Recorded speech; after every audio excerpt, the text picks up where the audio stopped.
On. Can you hear me? Yeah, okay. So it's good to see people back in the pews where you belong, right? Last week I listened to the service and Dirk said that a lot of you were disrupted and had to sit somewhere else because there were extra people here and you were having a baptism. So welcome back to your own pew this morning. I wish I could have been here for the baptism last week. Who was baptized last week? Anyone here today that was baptized? They're all downstairs. Shucks, I wanted to see who they were and congratulate them. Okay, well, so much for that. Is there anyone here who is glad the election is over? I know it's been like a week and a half, but anyone glad it's over? Yeah, I see some. That's the best response I've gotten to about anything I've asked you guys. Yeah, says something, right? I am so glad they were over. Dawn and I, we very rarely watch live TV, other than some sports. We don't watch anything live. We never watch the news. I think the last time I actually watched a newscast was 4 years ago at the election. I watched about 20 minutes and I said, that's enough, I'm done. And so we never watch the news, we never watch the weather, we just don't watch live TV. If we want to watch TV, we sit down and we have things recorded. So we record the shows we want to watch. Then when we want to watch it, doesn't matter what time it is, we just pull up our list of recordings and go to them. And then the nice thing is that on our remote, there's a little button that jumps 30 seconds ahead. And a commercial break is 4 minutes long. So it comes to commercial and you go 1, 2, 3, 4, 5, 6, 7, 8, and you're back to the show again. So we don't see any commercials except during sports. And I was amazed even during the sports how many commercials there were for the elections, for the political ads. And so I went and I looked. The race between Representative Miller Meeks and Christina Bohannon, they said spent over $24 million. $24 million. And so then I went and I looked and thought, well, how many people voted? And about, 412,000 votes were cast. So they spent $60 per vote. $60 per vote, but then think about it, because if you're like most people, probably 45% or so of people, at least this is my estimation, are going to vote for a person no matter what. Right? You've already decided who you were going to vote for. And so be it the party, be it something they've done, something they've said, you're going to vote for that person. And the other 45% of people are going to vote for the other person because of something they've done. So 45% of us were said, yep, Miller Meeks is my person, either because of the party or because of her record. 45% said, no, Christina Bohannon, because of the party or because of her record when she was in office. And so that leaves about 10% of the people that all of these ads are actually geared to. So if that's true, it comes out to something like $500 or $600 per person to try to get someone to change their mind and vote. And I look at that and go, man, is it worth it? Was that a good investment? All of that time, all of that effort, all of that money. And then I look at myself and I go, what about my sermon preps?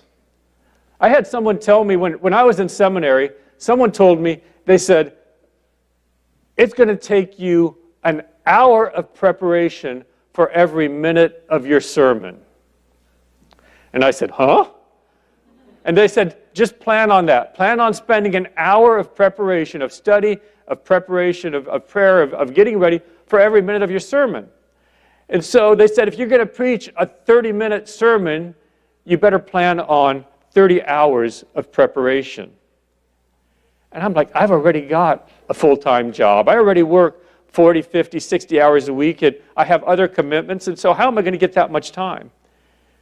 And sometimes I can get it, and sometimes I can't. But I will say that when I look back at my sermons that I've done, I can tell which ones that I had closer to 30 hours to prepare for, and which ones I've had a lot less. But the question still becomes, is it a good investment? And how do you even measure the results, right? So I just have to ask and hope that the sermon will make a difference in your life or someone else's life. Because if not, if it makes no difference, then you're probably wasting your time this morning. So let's hope that's not the case. So let me introduce myself. If you don't know me, if you're watching on the live stream or something, my name is Kurt Wise. I live in Kelowna, just south of Kelowna, actually, with my wife. And we have 3 adult children who are passionate about Jesus and who are contributing to society. And that was always our intent. We never wanted to raise children. Dawn and I, we never wanted to raise children. We wanted to have children, but we never wanted to raise children. Our goal from the time that we found out we were expecting our first child was not to raise children, but to raise adults. And so that was our approach to parenting. And the end result was to have children who were passionate about God and contributing to society. And it wasn't always easy. But the Bible gives some principles on how to do that. So last time I was here, I spoke on Ruth chapter 1, and I said that this week's sermon would probably come from Ruth chapter 2, and it does. So if you have your Bibles this morning, I hope you do. Go ahead and find Ruth chapter 2. Ruth, it's the 8th book, and we're going to talk this morning about hurting, or about helping without hurting. Helping without hurting. And so 2 weeks ago, I talked about how Naomi and her husband Elimelech had gone to Moab and settled there, but they didn't belong there. And that after Elimelech had died, that Ruth decided she was going to return home. And how sometimes in our lives we find ourselves in places, maybe physically, maybe mentally, maybe spiritually, we find ourselves in places where we don't belong, and we're supposed to leave.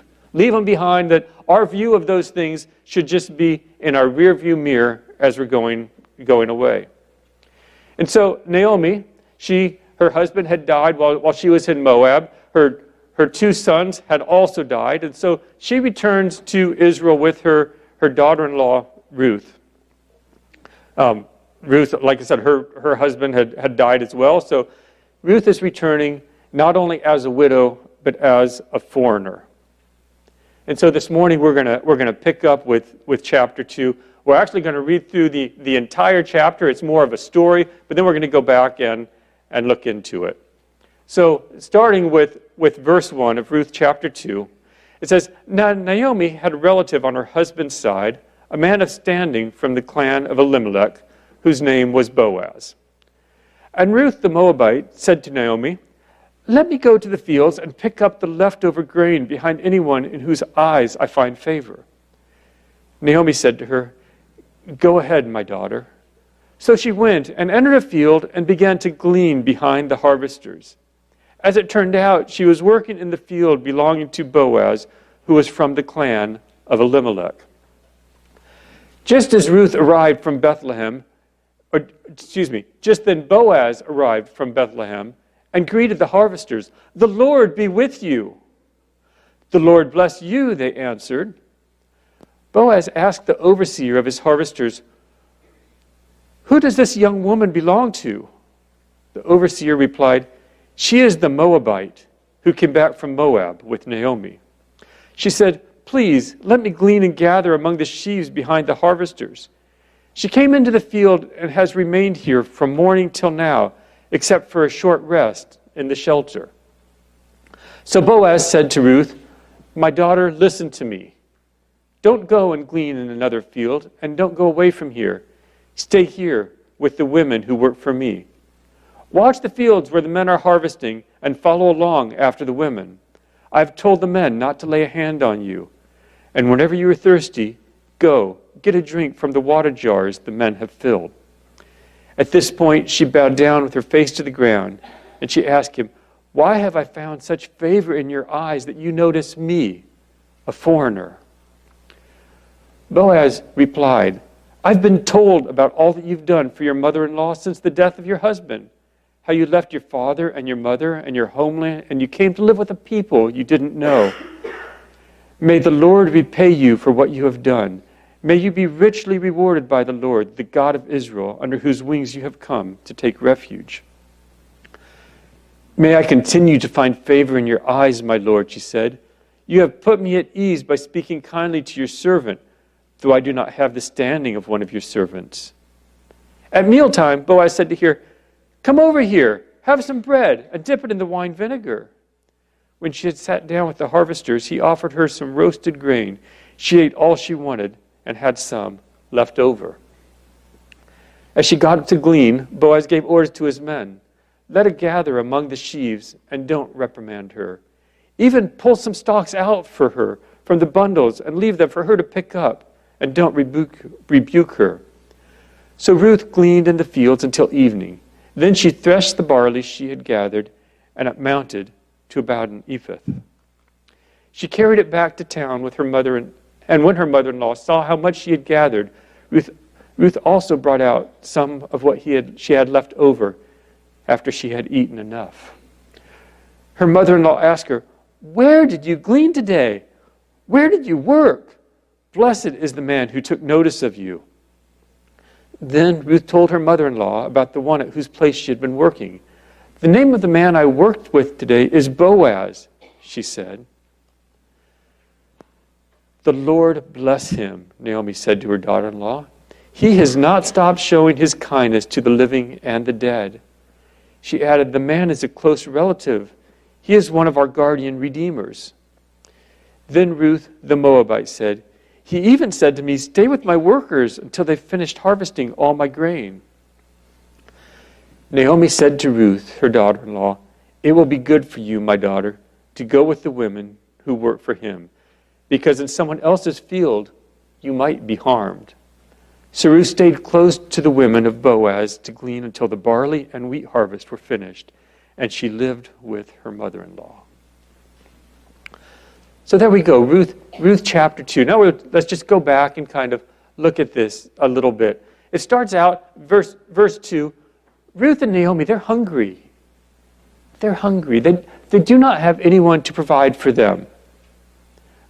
They had actually left the land originally because of a famine. Now they came back, but they don't have husbands.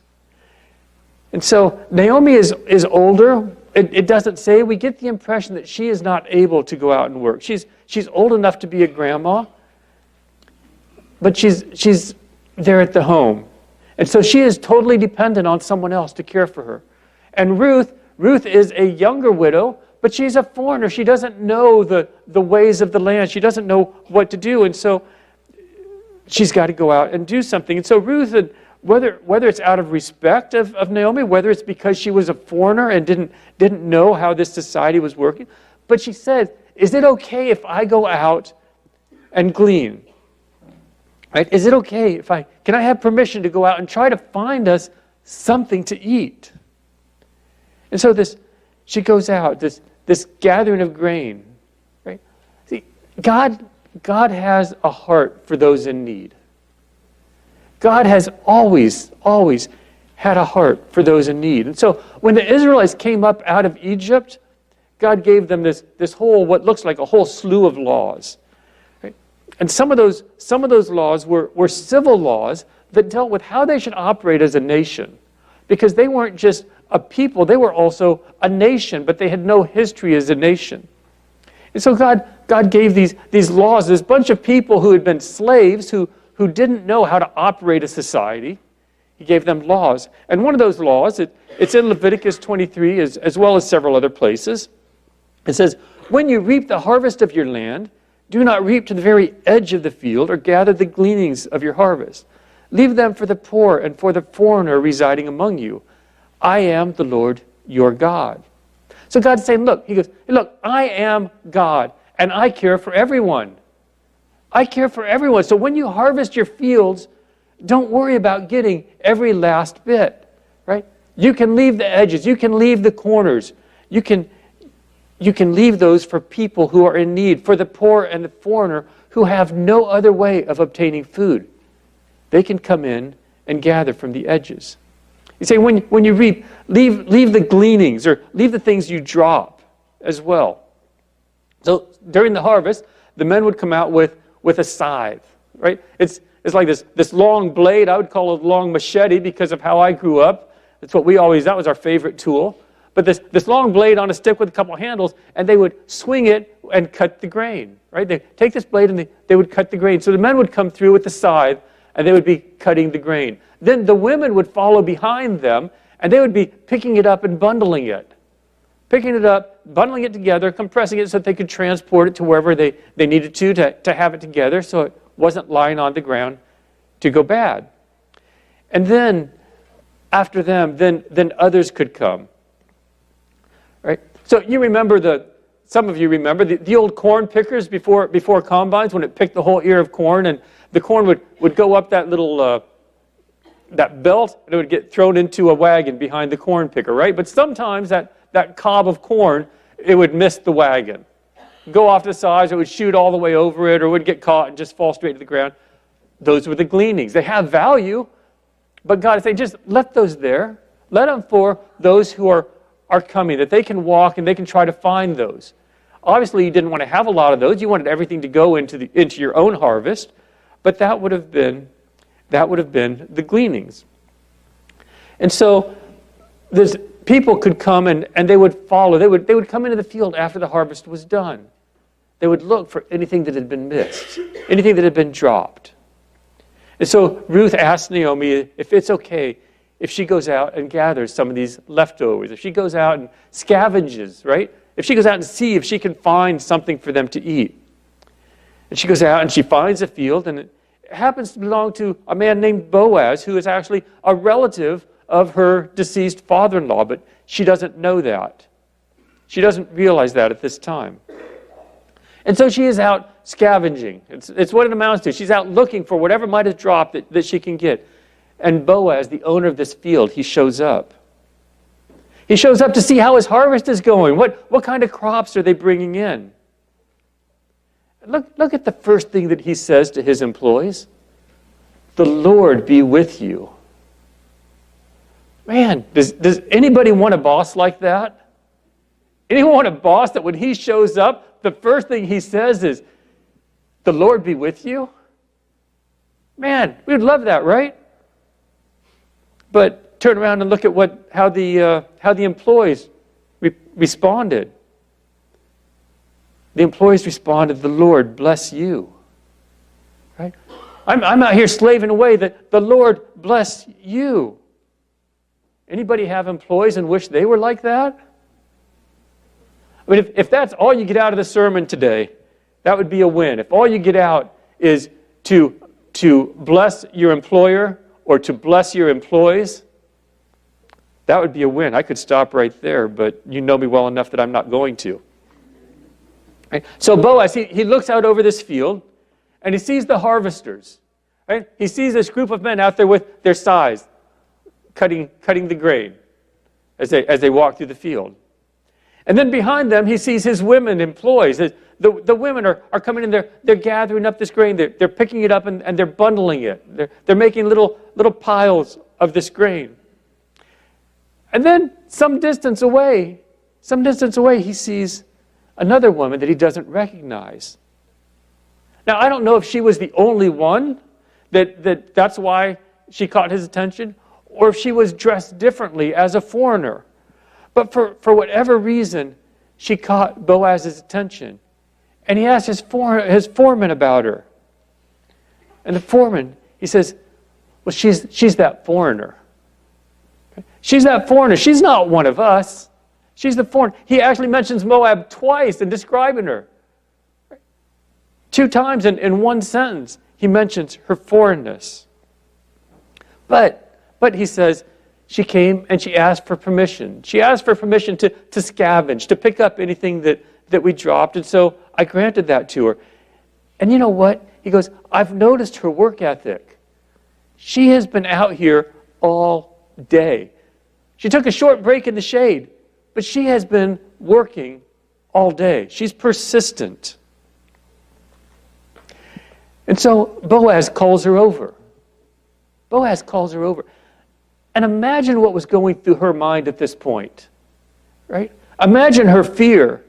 She's a foreigner. It's like, is something wrong? What did I do? Right? I asked for permission, but did I ask for permission from the wrong guy? Is he going to take my grain? Is he going to insult me? Is he going to send me away? Is he going to beat me? Is he going to demand some sort of sexual favors for me to be here? She didn't know what was going on. And she comes up to Boaz, and Boaz says, hey, stay in my fields. Stay in my fields. Don't go glean anywhere else. He says, stay with the women who work for me. And that last part was unusual. Right? It was unusual because the gleaners were not part of the harvest crew. They were off on their own. But Boaz instructed her to stay with the other women, and in doing so, he was giving her community. And then he goes on and he tells her to stay with the crews as they move from field to field. Right? Stay with us and you'll be safe. Can you imagine her relief? Her relief from being this outsider, from being in the distance, from being alone as a foreigner, to living in fear, to suddenly being brought up and being included. Being included and offered protection. Because it wasn't uncommon for a woman, especially a foreign woman with no rights, to be physically or sexually assaulted out in these fields in the middle of nowhere. And Boaz is saying, hey, I have instructed these guys to not touch you. You are safe. You are safe with us. And that's not all. He says, when you get thirsty, there's a water jug over here. You can go and get a drink. You can get a drink. You're part of this. She was invited into his circle. And so Ruth, she was kind of in shock. This isn't what she expected. So she bows down to Boaz. She says, how did I strike gold, right? How did I hit the jackpot here? You are being so kind to me. How have I become so lucky? What have I done to deserve this? And Boaz says, I've heard about you. Your reputation goes before you. He says, I've heard that when Naomi's husband died and when your husband died, that you've become the one to take care of her. You were left without a husband and a son, and yet you've left everything, and you've come to fill the role of provider for Naomi. And then when it was lunchtime, Boaz, he calls to Ruth and he invites her over. How long do you think it had been since Ruth had been full? How long do you think it had been since she had leftovers? I mean, if you're out walking in a field, picking up whatever you can find for your meal, you are not used to having a big meal. Right? Her position as a widow, not just a widow, but a foreign widow, she had nothing. So she's out scavenging for whatever someone else has dropped. It probably wasn't a lot because the whole intent of the harvest was to get these crops in for yourself. Anything that was dropped was a loss for Boaz. So his employees would have not been trying to drop things. And then Boaz, he invites Ruth to eat and to be filled. And so he wasn't just providing, though, for her physical need. He was providing for her social need as well. Because when was the last time she had been part of a group? When was the last time Ruth would have had a meal with anyone other than Naomi? And Boaz, he invites her into his circle. And in that circle at lunch, there might have been laughter. There might have been jokes and storytelling. There might have been people asking her, well, tell me about your life in Moab. What happened there? Tell me about your family. People taking interest in her. Tell us, how exactly did you end up back here in Israel? So through this, Boaz was looking out for her. And then going on, Boaz took it a step farther. And he told his men, he says, not only you're not supposed to touch her, but let her glean right among where you're working. Let her get the first picks over any other gleaners. And not only that, he says, intentionally leave her some stuff. Leave her some. Pull some of the grain out of the bundles and drop it. Drop it so she has more to pick up. But note here, No, Ruth still had to do the work. Right? All day long, she's out in the sun. She's walking, she's got to bend over, she's got to pick it up. She sees something else, she walks over to it. She has to bend over and pick it up. One piece of grain at a time, all day long. She's walking, she's stooping over, she's picking up. Right? This goes on. If I had to do that all day, I would be sore. My back would be killing me. Right?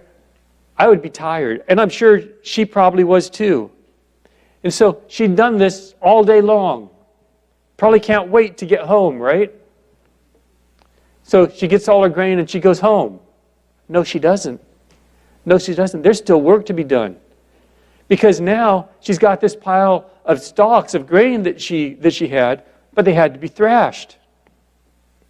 If you were someone like Boaz, if you had a big operation, you probably had a large stone wheel or something that you could run around on. You might have had animals that would pull it, or maybe some of your employees would maneuver this wheel to crush the grain, to separate the grain off of the stalk, to get the husks off of it. Right? If you were a big operation, you had equipment to do it. If you were a poor foreign widow, that wasn't an option. And so most likely she had to take her grain, place it on a rock, and get a stick and beat on it to try to separate it. Okay?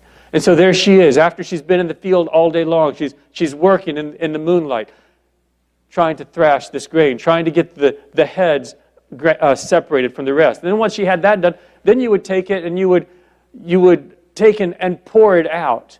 If you had a big operation, you might throw it up in the air and let the wind blow the chaff away. If you were smaller, you might take a bowl and pour it so that any wind could blow away the chaff. And she would just have the grain at the end. So she would do that over and over, trying to let the grain or the wind blow away the unwanted parts. She probably spent several more hours doing that, because it says when she was done, she had about an ephah. So that is 25 to 30 pounds of grain. So just think for yourself, if those of you who bake, you know what a 5-pound bag of flour is. Imagine 6 of those. How long would it take you to get that? This wasn't a short operation, right? She was working all day and well into the night. And her results were beyond what she expected. I mean, 30 pounds, that's a lot. But think about her mother-in-law. Naomi is at home. Naomi's wondering what in the world happened to her. It's well past sunset. It's the middle of the night. She should have been home by now. Where is she? Maybe I shouldn't have let her go. Did she get assaulted in a field? Did she get kidnapped? Where could she be? And then finally, Ruth shows up at the door. And Ruth recounted to her the day's events. And Naomi pieced together that this was Boaz. This was a relative of her husband. And he had instructed Ruth to stay with the harvesters until the fields were finished. And so Ruth did. Day after day, in the hot sun, stooping, bending, picking up a stalk at a time, stooping, bending, and picking up a stalk at a time, day in and day out. It's estimated that the harvest between barley and then going into wheat lasted about 7 weeks. 7 weeks. So a month and a half, she's out there every day in the sun, bending, stooping down, picking up, gathering. At the end of the day, she goes and she thrashes. So the question when I read this and I look at helping is why? Why? Why didn't Boaz just give her the food that she needed? Right? Why did Boaz make her spend day after day, week after week, stooping, bending, picking up, thrashing? Right? He could have just supplied her needs. He could have, right? Imagine Ruth's delight if Boaz had just given her everything she needed. What if he called the Bethel Uber Eats or whatever they had, and he ordered food from the market to be delivered to her house on a donkey? So she could have just stayed home and had the food delivered. Wouldn't that have been helping? Right? Wouldn't that have been more loving than to make her go out and, I don't know if you'd say humble her, but to make her go out and spend every day working from sunrise to well past sunset to get something to eat? And we're talking basic needs here, right? I mean, food. It's the most basic of needs. This isn't her desires. I mean, she needed nourishment, right? This wasn't like a luxury that she wanted. It wasn't like a nice house or a vacation or a new pair of sandals or anything. I mean, this was a case of survival. And Boaz had the means of doing this. But notice, he met her immediate need, right? He gave her a meal when she was in the field. He gave her access to water. But see, what is helping? What is helping? That becomes a question. I was talking with a gentleman this week. We had a really interesting conversation because he's got several kids, and each one of their kids has, I don't know if you say adopted, but has signed up to support a child in the third world. You know, there's several organizations that do this, and they're great organizations, don't get me wrong. And so they chose children that had the same birth dates as their own kids. So each one of their kids had someone in a foreign country that had the same birth date as them that they supported. And so every month it's, I don't know, is it $15 or $25 or something like that? You know, you send them to provide for them some medical care, some food, maybe education. And so this man found out that you could also send additional money. And he goes, we're doing well, and so we want to send additional money. So he inquired of the organization, and they said, you can send up to $1,000 a year for this child. And so that's what they did. Every quarter they would send an additional $250. And there was a little box that you could mark that says, you know, what the money was for, and it was for the child. You could choose the child of the family, and he would choose the child. Now, after they had done this for years, his daughter turned 17.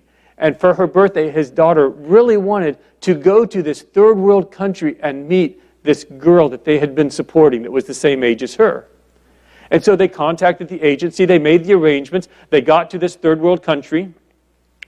They had a translator there. They had a guide there to help them. And they went to this slum. They went to this slum. And they had correspondence with this girl. They had pictures of her.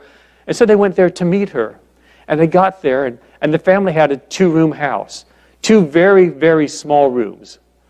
It was like a tin roof, just some boards on the side to kind of see through. And they went into this house, and there was a little camp stove there that they cooked on. The floor was dirt. That there was no bed or anything. Mom and Dad slept on the dirt floor. There were 7 children in this family. So Mom and Dad and 6 of the kids slept on this dirt floor. Now, the girl that they had been supporting, because they had been sending her money, she had a separate room. And they went into her room, and she had a bed. And she had a dresser. And she had multiple changes of clothes and other shoes. She had a television in her room. And this man was struggling because he was saying, we were trying to help her, and I'm not sure that we did. Right? Because he goes, I discovered that when I checked that box, if I had checked for the family, that it would have provided food for the whole family, that it would provide it for the whole family. He says, because I checked a box that said for the child, every quarter, this child received $250 in the third world. That was a huge amount of money. He said he ended up taking the family to the market to buy food for them. And he says, get whatever you want. And they said, well, like for a meal? And he goes, no, get what you want. He goes, they're like, you like a whole day's worth of food? You're going to provide a day? He goes, no. He goes, get more. They're like, a week? He goes, no. He said, they ended up buying a month's worth of food for $80. $80. He goes, every month I'm sending this girl 3 times what her family can spend on food. And they had to spend it on her. Someone from the agency would come, they would take her out and buy things. So here she is in a slum, her parents and her siblings sleeping on dirt, and she's got a bed and furniture and a television. He goes, I'm not sure that we helped her. Because he goes, we were trying to help, but he goes, we may have hurt her, because when this support ends, what's she going to do? We've accustomed her to this money just coming in. She doesn't know now what to do. She doesn't know how to live. So anyways, Boaz wants to help without hurting, right? He looked at the situation, and he probably thought to himself that, self-sufficiency is honorable, and Ruth is capable, and work is good. Right? Self-sufficiency is honorable, Ruth is capable, and work is good. Because there is something about being able to do something on our own, right? To be self-sufficient. When a child learns how to tie their shoe, it's a joy, right? I can tie my shoe. I don't need you to do it. I might need you to do it tighter so it doesn't come untied all the time, right? But I can tie my shoe, and there's a joy in that self-sufficiency. When someone goes out and gets their first job, there's a joy in getting that paycheck. I think Boaz looked at Ruth and he didn't want to take that satisfaction away from her. Right? There's a certain joy in self-sufficiency, and she was capable, and work is good. I said our own children, they're adults and contribute to society, and I don't know that we did everything right, but when our children were 13, coming up 14, they started thinking cars. I want to be able to drive, right? Get my learner's permit and then get my school permit. I want to drive. I need a car. And I'm like, I'm not buying you a car. So what we did, I said, here's what we'll do. Here's what we'll do. If you save $1,000 for a car, we'll match it. And you can go buy a car. But you're going to go buy a car. And you're going to get your own insurance. And you're going to pay your own repairs. Now, you can be on my policy, but you're going to pay me for that part. I'm not paying for your car. And my kids groaned. And then they went out and they got jobs. And each one of them went out and they bought their own car. And when they had those cars, they were so disgusted after that when they would look at other people, other classmates, and go, you know what? Their parents bought them a car and they don't take care of it. And that's the third car they've wrecked. And their parents keep buying them new ones. Said, I'm going to take care of my car because I can't afford to buy another one. Right? I don't know if we were doing it right, but we were trying to help without hurting. We were trying to raise adults, not children, to have them grow up and be responsible, and also to love Jesus, which is actually the most important thing. But I will say that throughout life, when they've encountered hardship, when one of them was working at a company that eliminated his whole department, he came in on a Friday, and they called all the employees in at Friday noon and said, you guys can pack up your stuff, we're eliminating this department. It didn't bother him. It didn't bother him. He's like, I can deal with this. I have the resources. I've been through things like this. And so Boaz, he knew that self-sufficiency is honorable. And he knew that Ruth was capable. Now, her mother-in-law, Naomi, apparently wasn't, but Ruth was capable of working, and work is good. Work is what God intended work from the beginning. The first job that he gave, the first thing he told Adam was, go name the animals. That was Adam's first job. And then Genesis 2:15, it says, the Lord took the man and put him in the Garden of Eden to work it and care for it. Adam was placed in the garden to work. That was God's intent. He intends for people to work, even the widows and the foreigners. But remember, it was God that set up the system of gleaning. He cares about the poor, and he told his people to leave food for them to gather, but they still had to show up and do the work. See, God didn't say just provide a meal for them, just provide for them. No.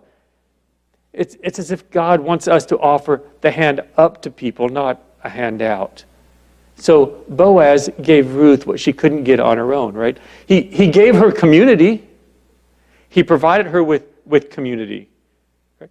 He invited a foreign widow into his circle. He gave her protection. He gave her protection so that she could do things. He gave her opportunity.